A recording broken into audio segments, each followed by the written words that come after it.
Hello, everybody. Um, Hello. we're back. We're back with another topic video, and it's going to be on RPG market saturation. I like that. That's a good title, right? Hmm. I came up with Yeah, that. I came up with that one. I know you did. So, what should we say? What do we need to say here about this? It's fucking saturated as shit. Sure is, man. And uh, I want to go back and like, back before all this happened.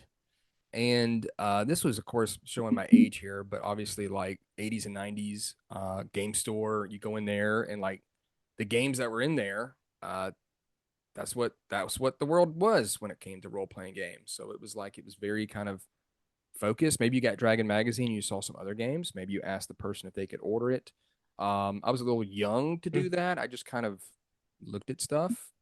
Um, and then uh, really, I think Kickstarter and Drive to RPG, DM's Guild, of course, just made it explode. And now there is just a plethora of role playing games out there. So, Yes, what do you way think too about that? many. Yeah, what Almost, do you think about it? almost way too many. In a good way. We're in a fucking golden age, We've talked about and that. Yep. yeah, and I mean, the good thing is that while it might be confusing for a new player, you still have the gateway drug, right? Which is basically 5A, gets Right. them in. And then they kind of are like, oh, I actually really like this. Either they stick with that or they kind of branch out to all these other games. And there's a lot of games to be had, a lot of different systems. In I think it's good, but it can be overwhelming, you Yeah. know? Yeah. It is overwhelming, and it's like I feel like, of course, when you finally get someone to go away from D&D, which is always funny because that never really used to be the case. It seems back in the old day, a lot of people just played games, multiple games. But now it's like if they do go away, they're still going towards like a couple of games that are big games, and they're not. It's like they've got maybe their knees in the water. You know what I mean? They haven't taken a complete dive, and with the huge amount of independent role playing game creators out there because of Drive to RPG, because of Kickstarter, it's like, how do they get their name out there? There's Drive to RPG stuff will just fly by. I mean, literally, it'll just fly by on the screen, and it's gone. So like you've got to put even more work into it because of the way that we check out and look for new role playing games, right? Yeah. Yeah, I feel like there's like everybody's trying. What's interesting about the about stuff is like they're all basically trying to reinvent the wheel. Mm-hmm. I tend to be one of those people that like I kind of I'll stick with a system and then just try to like make that system into what I want it to be, as Uh-huh. opposed to just like I'm just gonna go and buy another system and I'm just gonna play that. It does happen. I've told you like I'm looking into the running Age of Sigmar, the Soulbound Uh-huh. game, and that's Cubicle 7 and really cool dice system, really interesting. It's very heroic high fantasy, but that totally fits the world because I'm usually low magic Right. fantasy, but for this it totally makes sense. But I don't know, there's a lot of like OSR stuff now that I feel like, I mean, you know more about it than I do, but a lot of it's just like the white book came out and everybody was like, this is amazing, it's really fun. And now there's been like 100 white Yeah. books. Yeah, there's a ton, and it's challenging, right? Because there was a time where I had I think this whole case back here, this bookcase was just full of OSR stuff I'd done for the channel, stuff I had for my own, personal collection. All of it was for my own collection, and I looked at it all and I was like, I've had so many of these same games that are kind of doing the same thing. Yeah. What am I going to do with all these? Um, and it's only because I was really ingrained in what was happening with OSR that I even knew about them. So if it wasn't for like those avenues that I knew about to go look for, really the person that doesn't do that, they're really held to their local game store or to like a Books a Million or a Barnes and Noble. whatever the ones they carry, and we know what they're going to carry. They're going to carry Pathfinder, they're going to carry D&D, maybe they carry a couple of other ones. And it is a big deal to have your game in there, your book in there. It's nothing negative whatsoever. It's just I think with Drive to RPG and print on demand, it really let people just unleash whatever they wanted to create. I did the same thing. It was so very easy to create pocket fantasy. It's like the gates were down. And once the Yeah. gates went down, it flooded. And then AI art helped flood it even more. Um, Yeah. you know, That's a whole nother beast, right? yeah, I mean it was helpful, and I think gradually it's running its course, and people are We'll like, see. okay, this kind of looks the same. It may get better, but there's a pushback, and it's understandable pushback. Well, But it's also, I've heard the argument that it's like, well, people that weren't creative, that were creative before and didn't have the ability sure, can now create. And I'm yeah, like, okay, I don't particularly believe that, but because it comes down to if you're willing, it depends on what you're talking about. It depends on if you're talking about, hey, I want to create this and I want to publish it to sell it, then AI certainly helps you because you don't have to pay artists, you don't have to do this, you don't have to do that, yeah, whatever. But if you're just publishing something and it has like stock art or whatever, it doesn't have art, but it's really good yeah, because you put in the time and effort because you're a good writer, because you fucking care. yeah, That's very different. I feel like there's two sides to that coin. Like it's almost like people that use AI art like exclusively, like they're like, oh, well, it's just better because it allows me something that I would never be able to do before. I'm like, I mean, you're never going to be able to do it because you're not putting in the time. right, So there's that.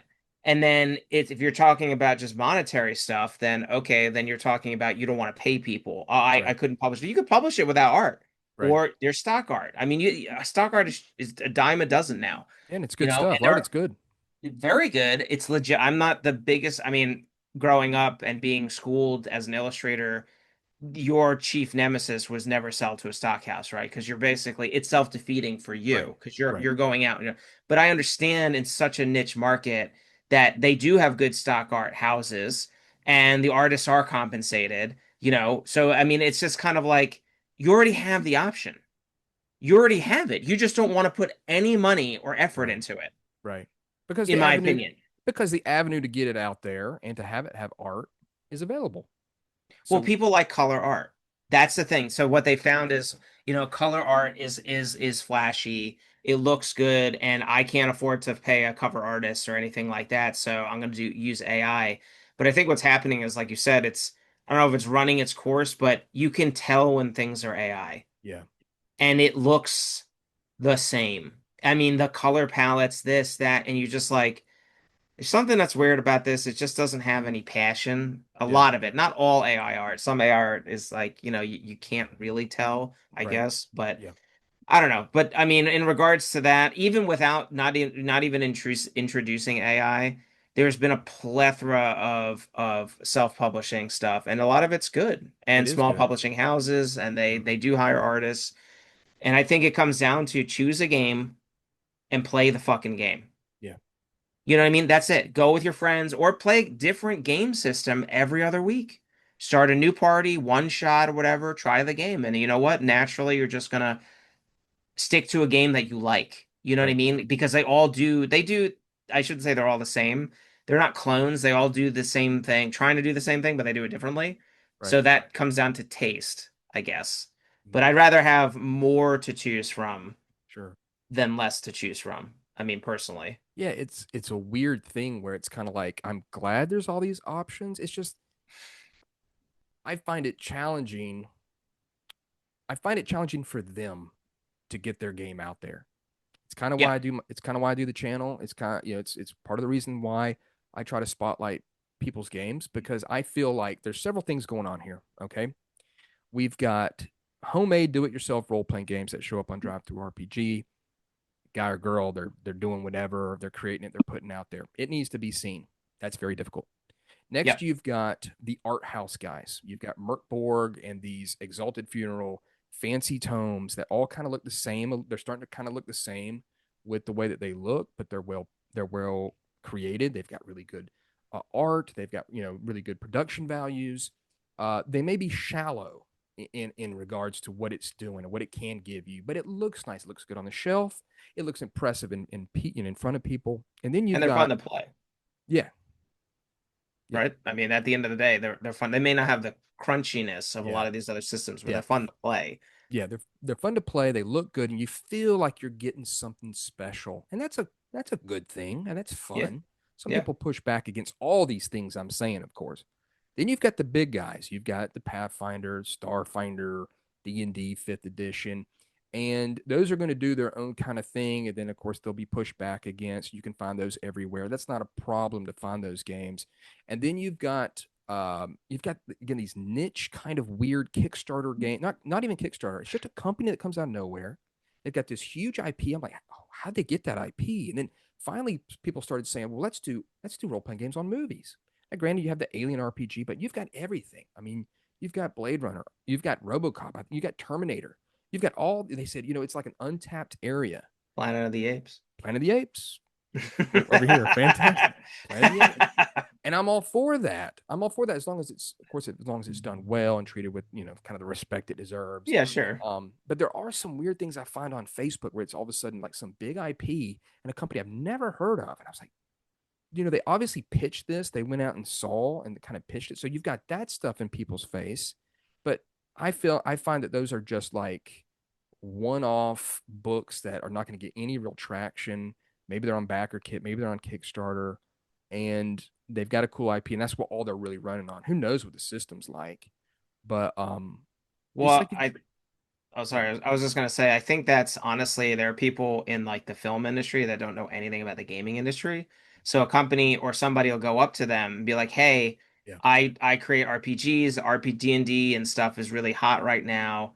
Do you want like I can create something for you for so and so much money? It'll reach this much and give like right, it's just I think it's just a very cheap way for those movies and that studio to reach just another facet right, of the audience that may buy their movie, buy a ticket, or whatever. And that's honestly what I think it is because it's just like in the 80s when you had these fucking random companies would have rights to yeah, fucking whatever. I mean, look at TSR. TSR wasn't big at the beginning, but it wound up like getting a lot of rights. They have fucking Conan books. Okay, right. there's literally TSR Conan adventures, like Oh yeah, official with pictures of Conan and Conan the Destroyer, and you're just like, you think to yourself, you're like, how the fuck did these people even ever come together? But they did yeah. because somebody reached out to Pitched somebody, it. and the film industry, they don't know any better. They don't Yeah, fucking care. And it doesn't cost them. If it costs you $40,000. Okay, when you're talking about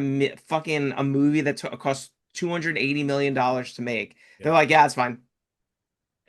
You know what I mean? If it brings in more awareness to their product, and they remember, movies right now are struggling. The markets, those studios are struggling, yeah, and they need more people to eyes on. And so D&D is just another way to get eyes on. That's it. yeah, That's all it is. And I yeah. think it's cheap, and it doesn't really matter what the product is, No, you that's the know? thing. I don't have any hatred for any of the things that I'm talking about. I Yeah. mean, I may not like the way that certain companies do certain things, Hasbro, Wizard of the Coast, of course, or even Paizo for what they do. There's a we all have our own little vendettas about the way that stuff's run. Yeah. And yes, having more RPGs is, I don't see it as a problem. It's just how do you swim through that? How do you find it? And it's difficult. I feel like, for someone that wants to do, are people even playing a lot of these games? I don't think people are playing a lot. I have a buddy, and he's like, nobody's playing any of these games. Nobody plays like, and when I'm talking about, it's these art house games and, um, just games that are pretty much they're bought and put on a shelf. They look nice, Yeah. and nobody's really delving into these games anymore. Like, well, not anymore, but like, just they're just really flashes in a pan type games, and they buy them, they put them on social media, they bought them. I'm a cool guy, and here's it on my shelf, and that's where it stays, and Well, I think nobody does anything. I mean, to be honest, I think that's most of the industry. Yeah, That is it's impossible to play. I mean, you know how much stuff is on drive through oh, and it's how much stuff comes unbelievable. out every month. And a lot of it is it's already a small industry. Mhm. If you're gonna cut out the 5e players, okay, which is by and far the largest amount of players, Yeah. which are a lot of them are casual players. I have casual players in my group. You know, they've Yeah. never played games before. They've always wanted to. They've never done it. And I'm like, come on in. You know what I mean? It's easy, it's cool, it's good enough, you know. Yeah. And then that's why I say it's like the intro drug, you know what I mean? Right. To get them in because all of a sudden they're like, oh no, this is like there's like all this I can do, or Right. like this is a cool setting, or like this is really fucking cool. Like that's the big part of the industry, but everybody wants to everybody's very creative. A lot of people are very creative in the industry, and they all have their own vision, including myself, including you, and everybody wants to put out a product. But I mean, realistically, it's like how many people are playing, say, Pocket Fantasy? Very many. Realistically, Yeah, not very right? many. Not very many. But the thing is, it's also relative.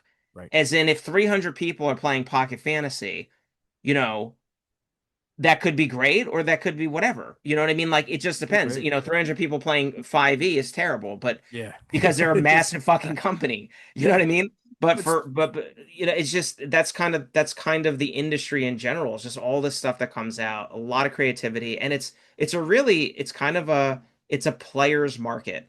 You yeah. can pick and choose. That's why I say you look at all these different things and then just pick one and run it. I think that's a big problem is people don't they get all this stuff and then they don't run it. Yep. They just like you said, it sits on your thing. But even if you run the game once and you don't like it and it sits on your shelf before you sell it or you just keep it, at least you ran the fucking thing. Yeah. You know what I mean? To and it always one of the cool things about RPGs is every time you play, even a bad RPG, usually even bad RPGs have like some good ideas, Oh yeah, and they're fun. and yeah, and they're fun. They can be yeah, they Because can the be a lot players of make it fun. fun. Yeah, people make it fun. Exactly. Yeah.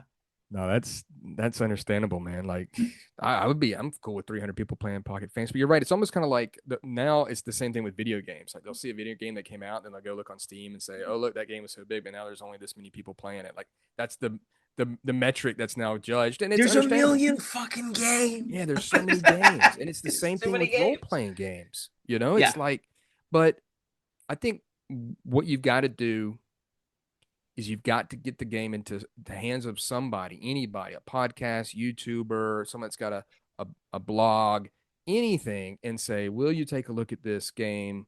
And will you make a video? Will you do a post about it? Will you do a TikTok? So whatever. You've got to get your game out there. In its name has got it doesn't matter how many people say it or watch the video or whatever, as long as someone just you've got some sort of avenue. And that's kind of what I've seen from some people with my little channel here, which it's doing. I'm really pleased with how it's going. Of course, you always want something to be bigger, um, but it's like I've had people that are like saying thank you so much for looking at my game and doing a video on it. They're really quite, and I'm like me, But then I realize it's like, yeah, in this huge ocean, this one little fish gets to jump up and get a little something. You know what I mean? Gets a little Yeah. something that people can say, hey, look, here's this game, and maybe it will be for a certain viewer or someone that reads a website or something like that, or see somebody talking about it, and so it just builds up time. And none, like I said, none of this stuff is negative. It's just, man, how do you get your name out there? And then as a player, it's very challenging to find out like what might be new. And even if people want to find out, like I think if role playing games just stopped, people stopped making role playing games, like just I don't think anything would happen differently. People would just buy the role playing games that are out there. There's That so are out there, many, yeah. but that's never going to happen. You're going to keep on pumping out role playing games, just Well, like we're not gonna have like you said when you'd go to the shop, when I would go to the shop when I was a kid or even like a teenager. You go in there, you see GURPS, yeah, you see Rifts, you see AD&D, or at that point I might have been yeah. transitioning into third edition. You see I saw like White Paranoia, Wolf, White Wolf White stuff. Wolf, Paranoia. Um, there were, that was a lot. That was Yeah, it, and but that has been consolidated now in a way so that there are smaller, larger chunks. So now you'll have like, yeah, you'll have Alien, you'll have fucking Jesus Christ, there's a bunch of like Star Trek, Star Star Trek Trek. Adventures, Yep. which has a very large group of really well done books like that they have supported. Aliens is like that. Jesus Christ, you have I don't know. There's a bunch Fallout, of Conan. yeah, I there's a mean, the whole list bunch of them, list and goes on they and on. support them all.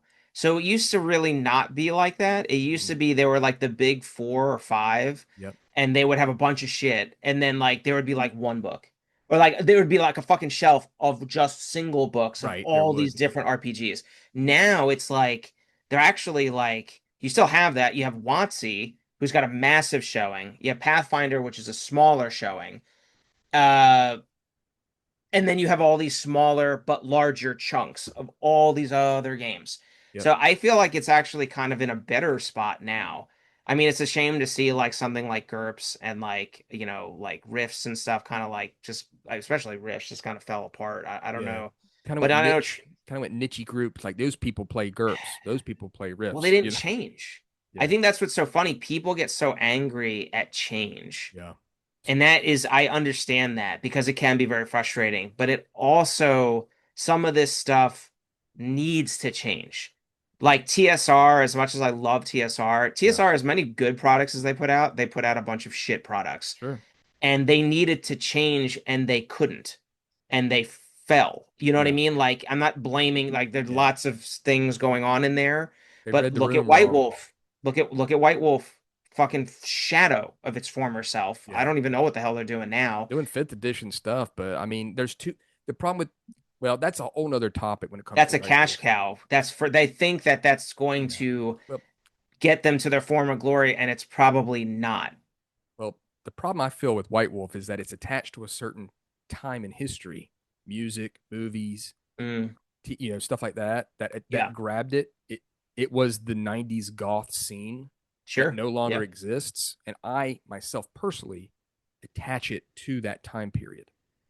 And a yeah. lot of It's people a don't time have a capsule. yep, and they don't this where we're living right now doesn't have any type of texture way that did. So I attach always vampire to the '90s and that feel, Bauhaus and the Crow, you know what I mean? And like that whole gothic scene is like that's attached to that game. So they're still trying to deal with that, and they'll never reclaim that because society was in a certain place when that came out. It was a perfect place for vampire, and it simply isn't like that now.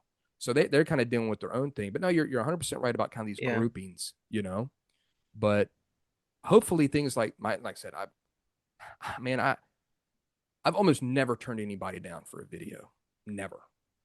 Um, and it may come to a time where I'll have to do that. I've taken pauses and stuff, but I wanted help how I can without completely flooding myself with people's products. And as the channel gets bigger, it'll only be more difficult to say like, hey, look, I've got so much stuff coming in, but I do feel like it's hopefully I'm helping. I've helped somebody. I've helped somebody's game get sold. Like people will say, hey, I didn't know about this, and then I saw your video, and I picked it up, and that's like the best feeling I could have. I'm like, Well, great. here's a question for you. Would you ever do, and I know you're not a fan of fifth edition, but would you ever do, small indie publisher fifth edition content on your show? Uh, Because here's the thing, if you're talking about growing your channel and yeah, whatever, and there's some great fifth edition stuff. Just straight up. sure. You may not like the system or everything that it does, but there are very creative people creating really Yep. creative shit.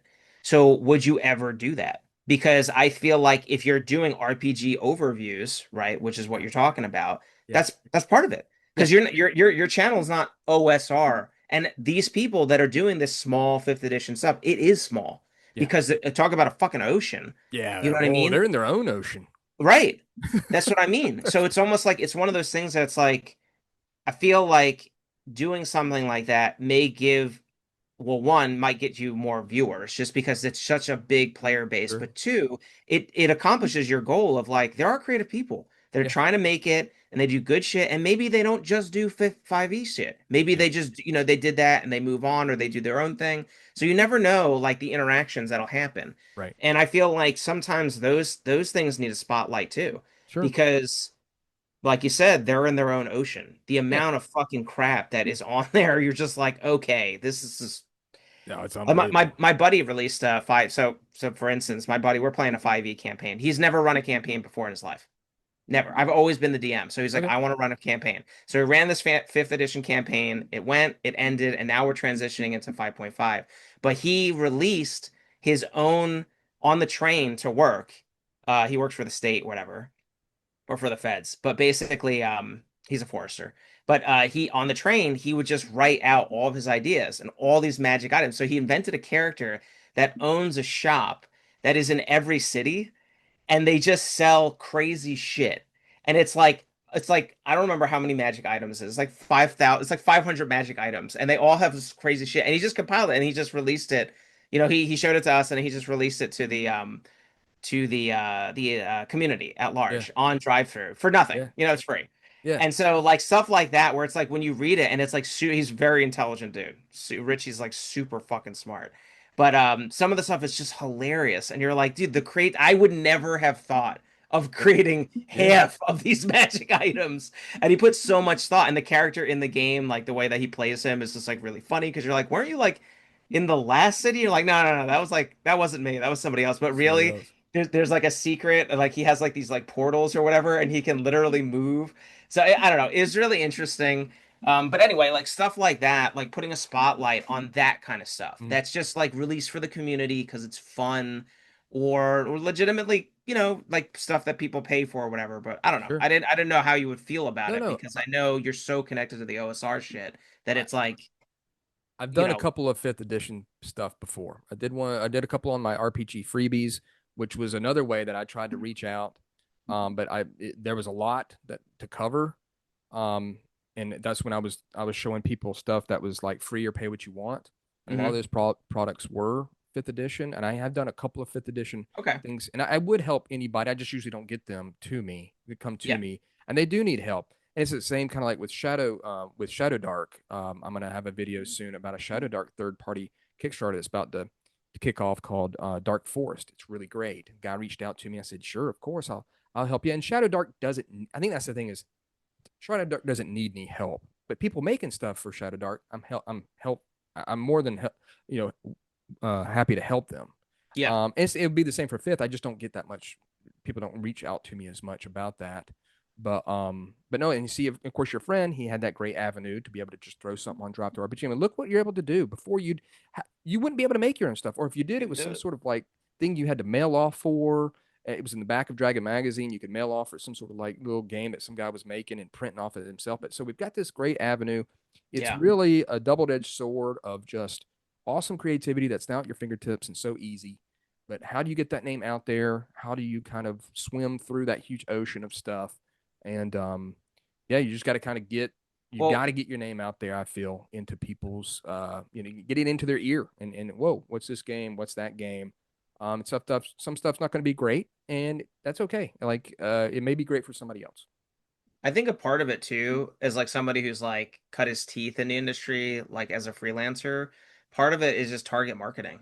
Yeah, It's literally it's laying down some money and like going to something like Gen Con, which is expensive, but you get into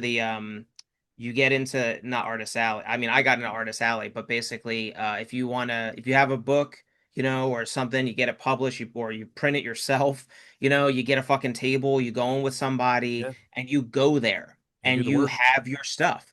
And the thing is, you got 85 to 90,000 people walking through Gen Con, and it's all target marketing. Yeah, There's only so many vendors there. yeah, And that's the thing that a lot of people are like, I just can't afford it. And I totally understand that because it is a financial layout. And this is not an industry that you're gonna be super rich in. You know what no, I mean? Or rich, or you may be breaking even, you're gonna be busting your ass. yep, But the thing is, if you love it and you can make it a career, yep, and you can, but you have to show it to the people that matter. yep. I mean, literally, it's just a matter of like who eyes on. If you get 1,000 people to pick up your book, or even 500 people to That's pick up great. your book and maybe buy it for $5 or $10, or if you got more money to throw into it, whatever, get people to start ordering your PDF off your site. I mean, a lot that's the other thing. Like, I have my own qualms with Drive Through RPG and DM's Guild and stuff because I understand the middleman. It's a middleman. Yeah, It's a market. The yeah, market's going to take their cut. yep, But I also understand it's like it's a market. The market takes 30 to 40% of what you make for just being a market. yeah, And I'm a huge advocate for creators and maintaining control and getting max amount of bucks back for your, and they haven't done anything. They've done Yeah. nothing. And you're paying them 30 to 40% of whatever you're making because it's a market. And I feel like while Drive Through RPG has been amazing Mhm. for the rise of all this stuff and the Yep. notoriety and all that stuff, I also feel like with the rise of social media, with the rise of all these other avenues to get eyes on your product, hosting your own stuff, creating your own micro market, Yeah. with maybe some other creators that you're not, hey, we all go in, we get a Squarespace site, you know, we all pay, $300 a year. We all dice that up, so it's $100 each, or whatever. And then people buy off of that, and then you break it so that you don't have a middleman Yeah. eating up your sales. Like I feel like I'm a fucking wacko when it comes to that because I hate having to pay a middleman, especially an artist or creator or an author, having to pay for the privilege of maybe being seen. Right. I just don't do it. I mean, It's tough. we're just Dyson Logos basically. I've been talking to him lately, or he's been on his Facebook thing. He's gonna do like he's thinking about doing stock art for his images. And he's a great people primarily know him for his Yeah. The map. maps, but he does a lot of really awesome pen and ink work, beautiful pen and ink work. And he's talking about like going through Drive Through RPG and selling it as a stock, basically like their stock house thing. And I'm like, dude, you're big enough. People know you in the industry.